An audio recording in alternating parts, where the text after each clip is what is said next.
วันนี้เขามาประกอบปั๊มไฮดรอลิกของรถจบคูโบตะ KX155 แล้วปั๊มรุ่นนี้นี่ไซส์กับหลายรุ่นเนาะรถจกน้อยส่วนหลายไซส์หลายรุ่นนี่นะคาจาบ้า B610 54015เนาะ PSVL 54cc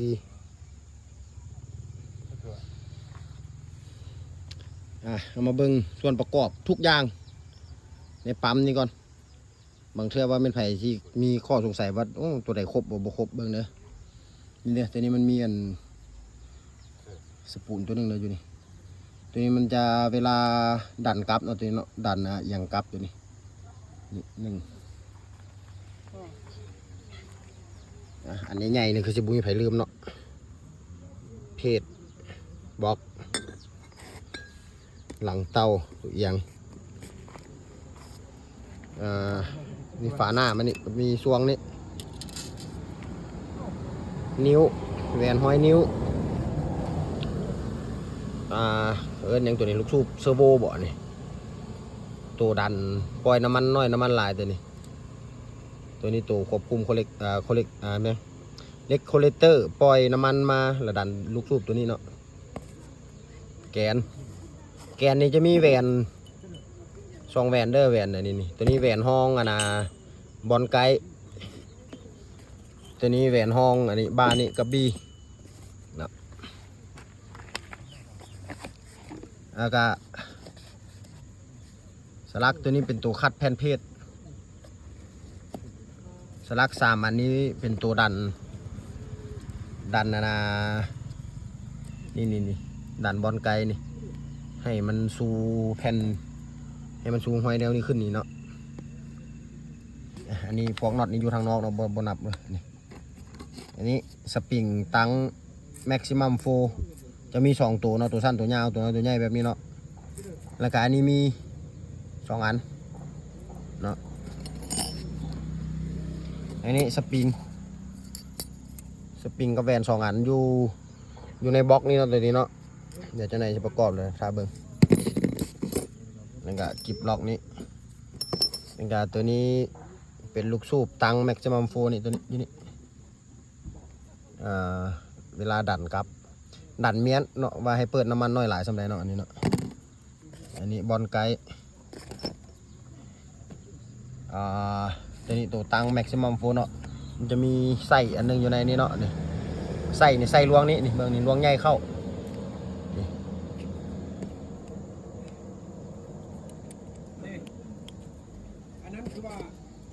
อันนี้เซ็นเซอร์ความร้อนอันนี้น็อตอัดน้ำมันกับน้ำมันธรรมดาเนี่ยน็อตอัดน้ำมันธรรมดาเรกูเลเตอร์นี่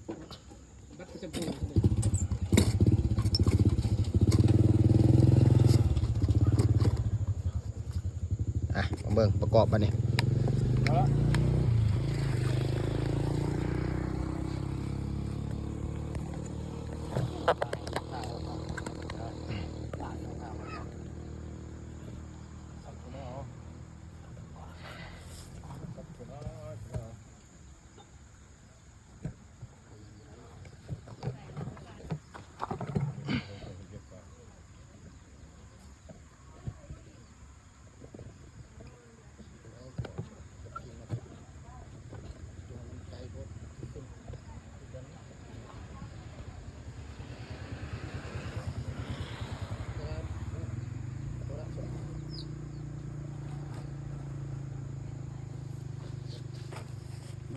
taruh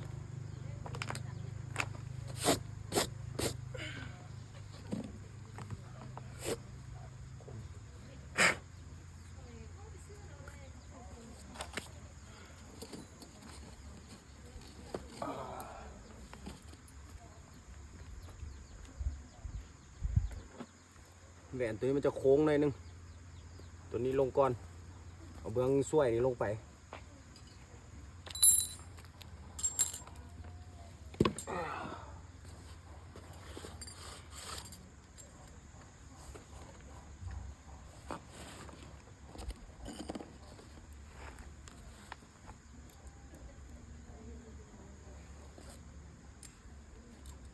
คมลง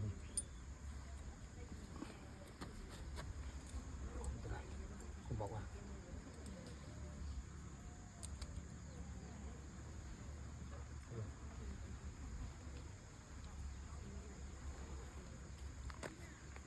เอานั่นเอานี้ซุปเส้นเดี๋ยวเอาบนนั้นเลยเดี๋ยวมาข้างพี่อย่างสีแดง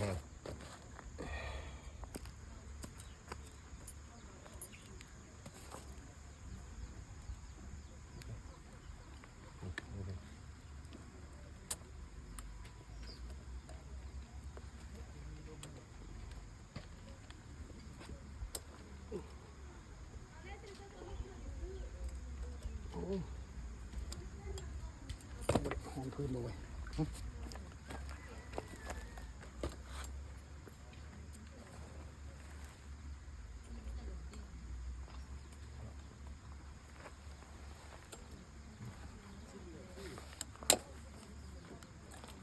แหวนบุกเครื่องวะเงี้ยงมาทางกูพดเงี้ยงเอาเข้าไปไง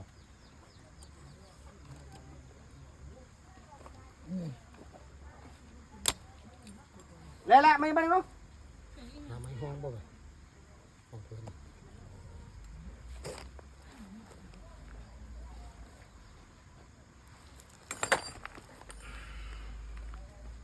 เดี๋ยวแล้วมึงก็คนคมเลยอ่ะมึงกับแกคมมาคุมเลยครับเลย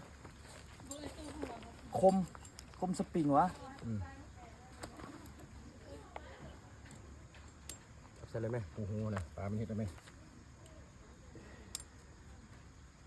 ไปคมช่วยมันนี่มันโบ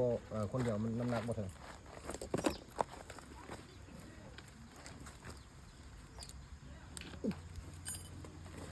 คมลงไป1 2เดี๋ยว1 2 3บ่ได้เดี๋ยวไปเอาข้อคันแข็งมาตรวจพูดได้แข็งบอกไงแข็งขนาดจะนี่ล็อกอยู่ไหนวะ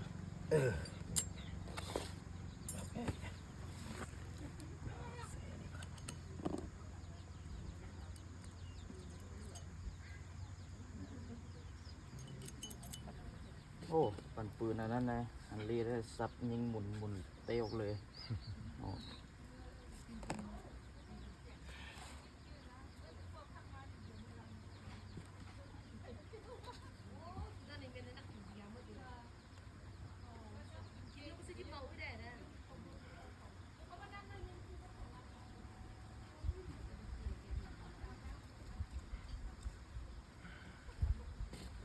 เขากินเซลกับมดแหละเราพี่เองกินหิ้งมอนคอได้วันนี้เจอร้อนบ่ไหว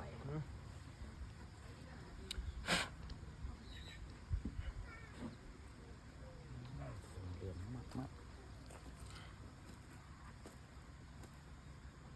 นี่ยาวหนึ่งงัดนี่ไปแล้ว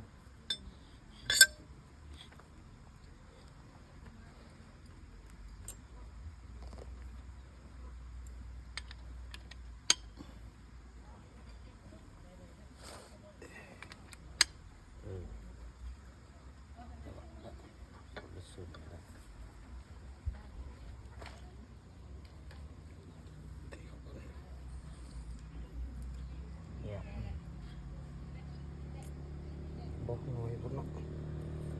ติดลมนี่เนาะ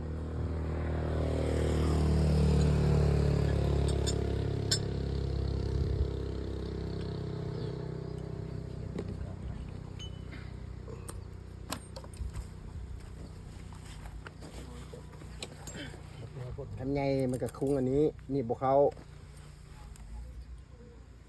โอ้เงาปนนั่นเลยโอ้ย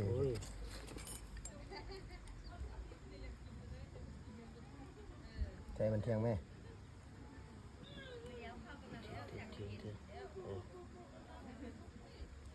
ถูกปะ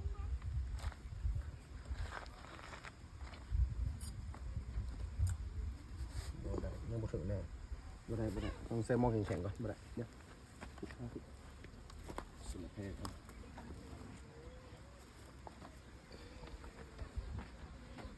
โอ้สปริงนี่ก็แข็งปานนี้พุ่นน่ะ เอาพี่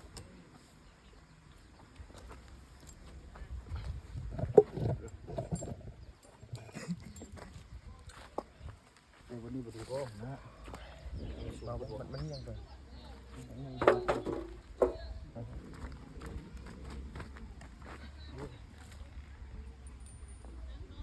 หรือว่าเอาข้อต่อเอาแบบว่าสูงโคตรมันข้อต่อจับเอาไว้มันต่อจับไว้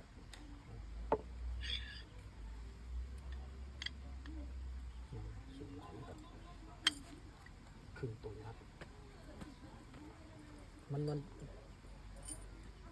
อิหยังเฮ้ย เนี่ยไม้เงี้ยเงี้ยสุกกระครึ่งเอาแบบเป็นไผ่ลงหลายสุกกระโยกได้นี่เลยเอาลงรถแล้วคนละข้างนะเจ้าบุญมันนักกลางมันนักอยู่2 คนอันนี้ลงเอา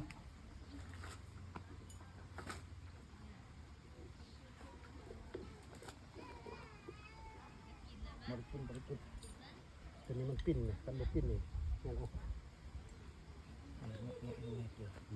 มันครึ่งมาได้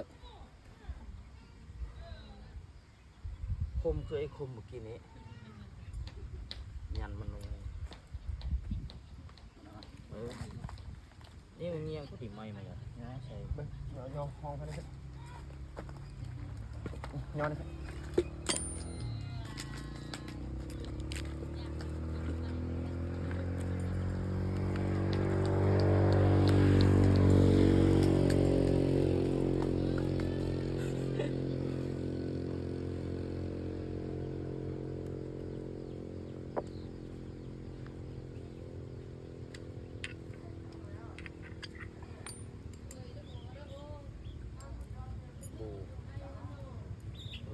ใช่นั่นคือยุ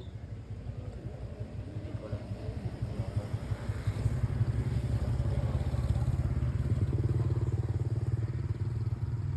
เอามา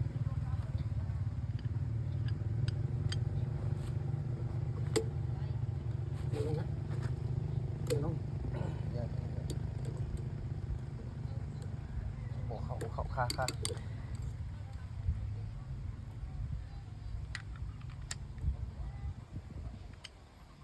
บล็อกเบอร์อะไรเดี๋ยวเอาลองเร็ว มาโมเต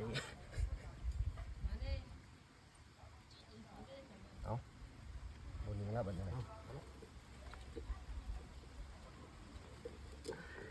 สิบวันนี้เห็นว่ามันค่าข้างนี้แนมเบิ้งพี่พร้อมไหมบัวไรนะนะอันนี้มันปิ้นมันครึ่งบัวไรเอาเริ่มไหม้บัวไรเลยเริ่มไหม้รถ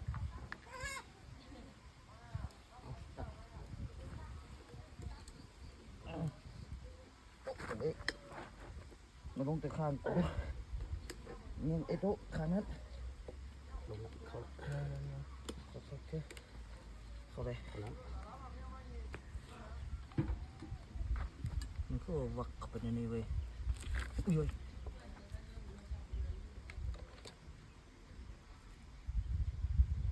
เขาแต่เขาบละเอียดเนาะ อุ้ยเขาแล้ว เดือดกันตาสุยเลยอย่าไปเฮ็ดได้นะ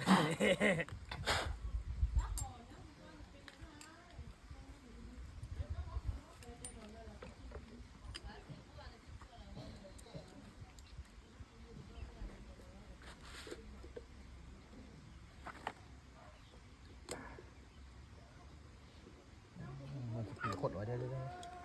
มันคือบ่อนั่นแหละ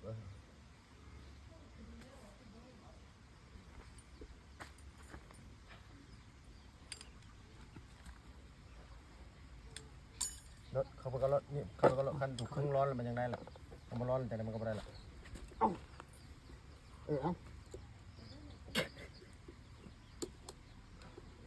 ผมลงเดี๋ยววะ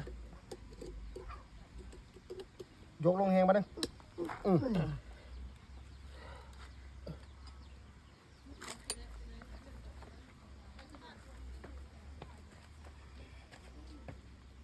นก็เกลียนไปแล้วสปริงอะไร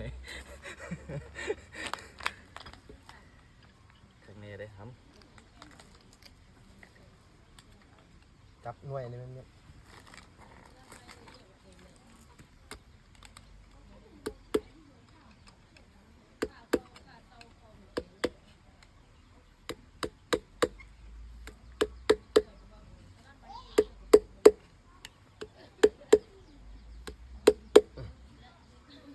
มันต้องเป็นไอ้นี่ถ้าบนเข่านี่บนบุกเข่านี่อันนี้นี่มันเตียวอีกว่าคันนี้มันนอนตรงกลางนี่คนรีบขุบปั๊บไปแบบลึก เนี่ย เออ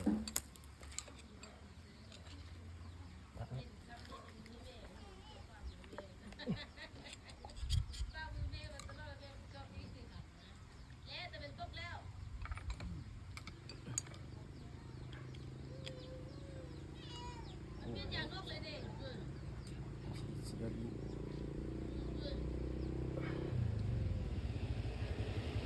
โอ้โหมันอาจต้องดึงไปดึงบ่ได้มันบ่มันเสียแล้วมันเข้า แล้วมันบอกเขาละเอียดเขาเขาอยู่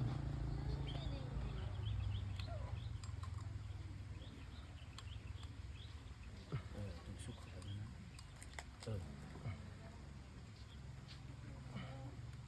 เมื่อกี้คมอีกบันนึงแล้วมึงแปลงชิกเข้าไปนะเต็มที่ กินไป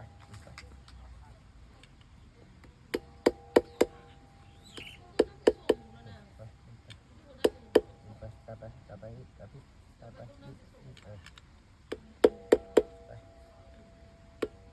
ไป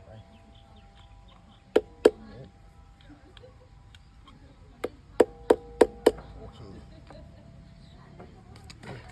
ตัวนี้จะสนุกเลย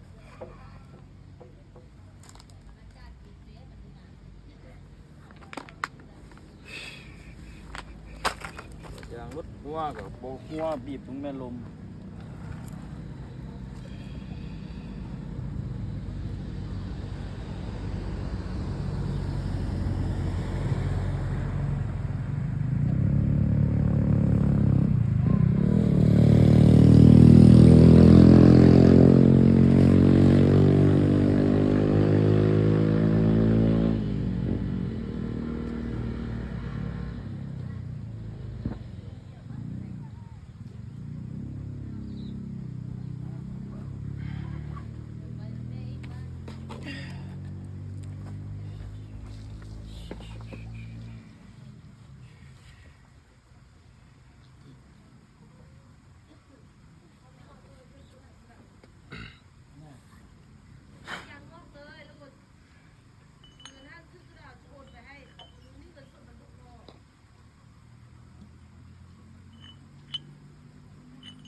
ฟังความแน่แหละใหญ่แล้ว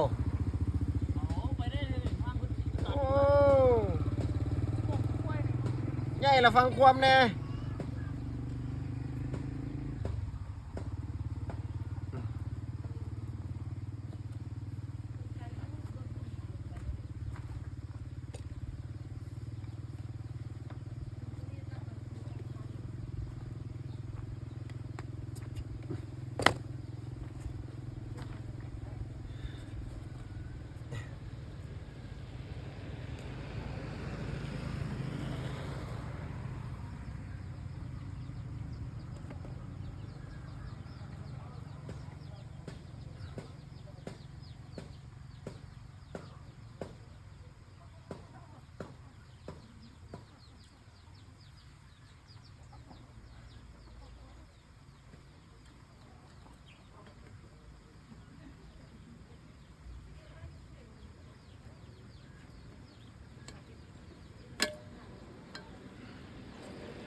นี่ลงนี้เป็นลง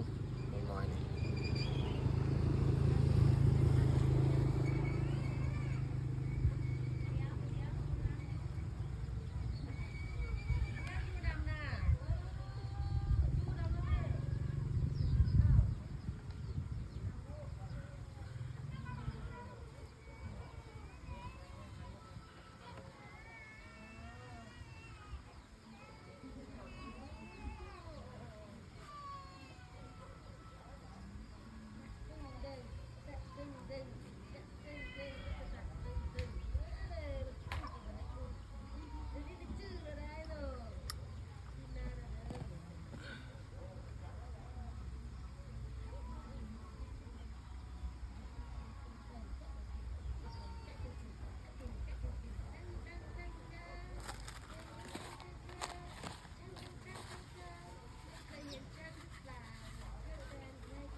โอ้ยเฮ็ดไปไรกู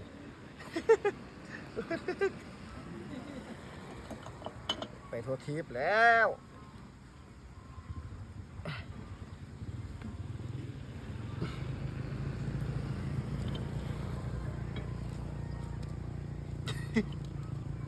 โอ้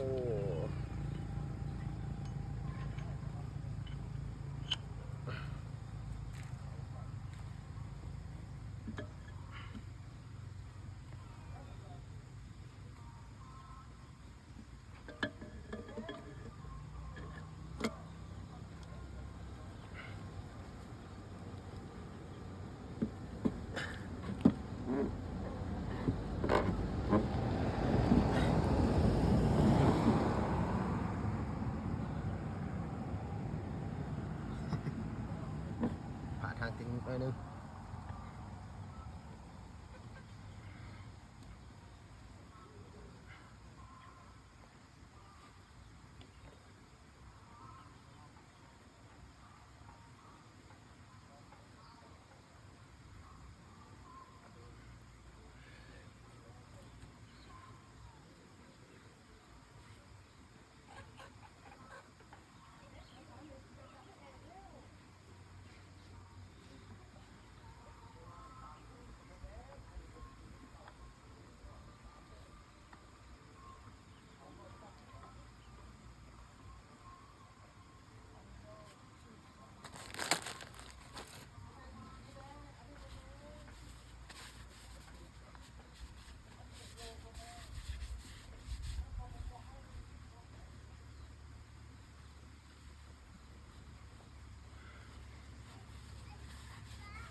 เรื่องนี้มันสั้น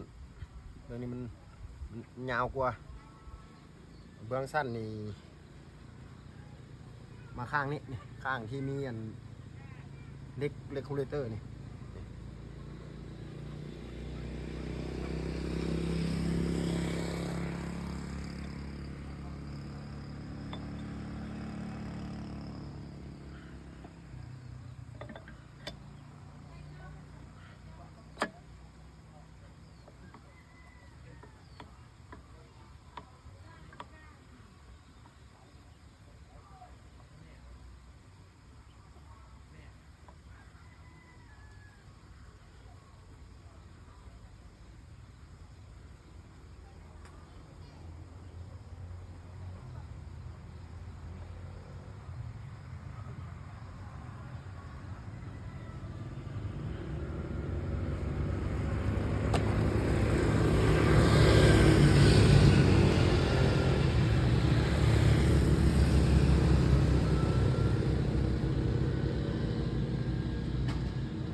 ไปทุเรียนที่สามไปอ่ะไปนู่นนี่ ติดเกณฑ์ฮะ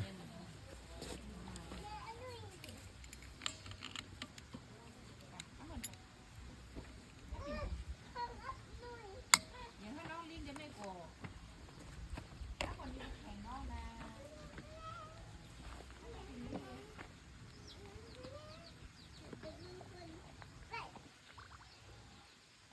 ไปผู้ชายพวกนี้ เด็กของลุงหลาน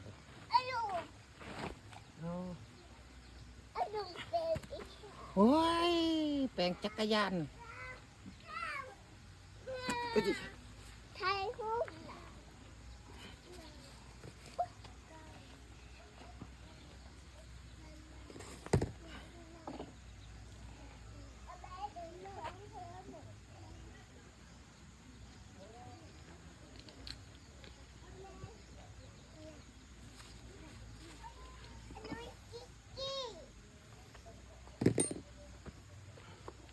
เอาคนนี้เอสุดจับเยอะ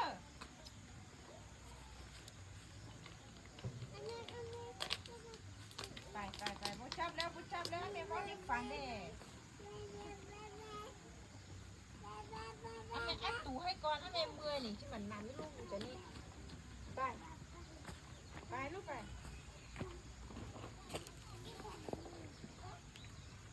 เนี่ยปิดไปแล้ว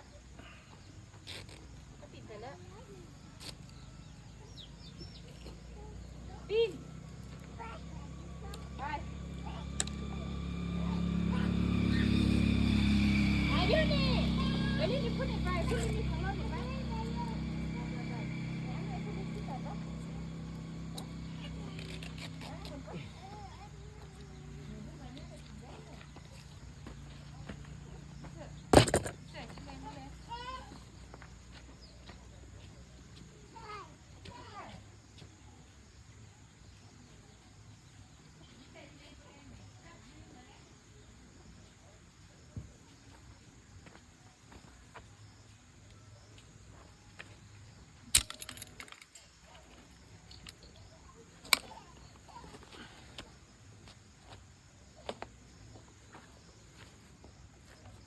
หมุนตัวนั้นไปแห้ง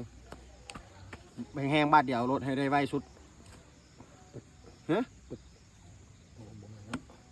อีกกลับยังหมุนเลยแหละ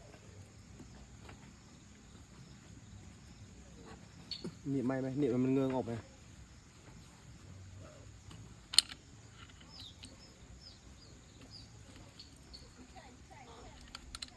เห็นมันเวออกไปนิดนึงอะนะเวลาหมุนไปมันคงมือหยุดตั้งไหมตั้งให้มันไดแห้งๆให้มันไดโยกมัน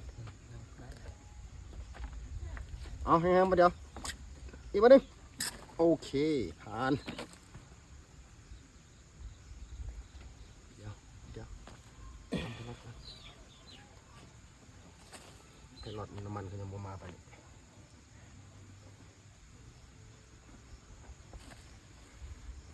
โอ้ปั่นสมิธมันไป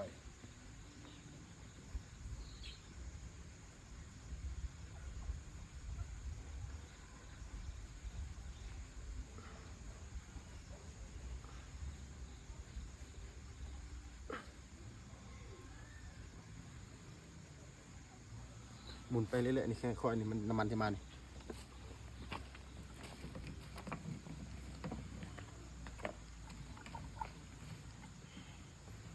มาแล้ว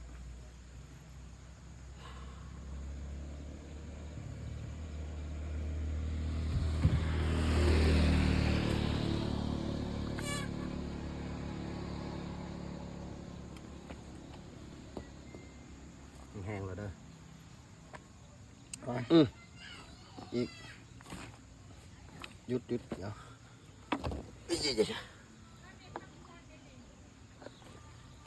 ไปมานี่แหละเอาอีกมาเลยโอเคผ่านแบบนี้นะบอกได้ว่าความจำเต็มกระโดดนะ